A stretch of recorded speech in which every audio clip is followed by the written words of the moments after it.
Maithili express.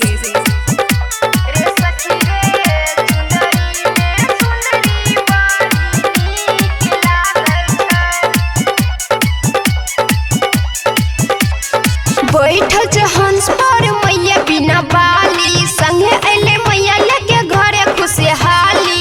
बैठल छ हंस पर मैया बिना बाली, संगे लेके अइले मैया घरे खुशहाली।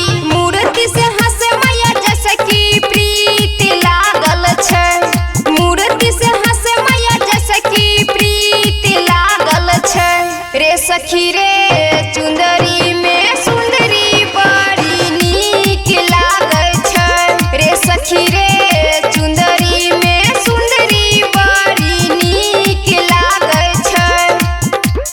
डीजे सुमित सतीश रैना। रे सखी रे चुंदरी में सुंदरी बड़ी नीक लागै छै।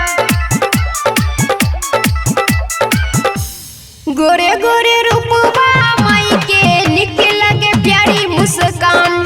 10 दिशा देवी देवता कर बिना बल के गुणगान। गोरे गोरे रूपवा माई के निक लगे प्यारी मुस्कान। 10 दिशा देवी देवता कर बिना बल के गुणगान। मिट्टी के मूर्ति से लागे जैसे माई का कई छै। मिट्टी के मूर्ति से लागे जैसे माई का कई छै। रे सखी रे चुंदरी में सुंदरी बड़ी नीक लागै छै। रे सखी रे चुंदरी में सुंदरी बड़ी नीक लागै छै। डीजे सुमित सतीश रैना।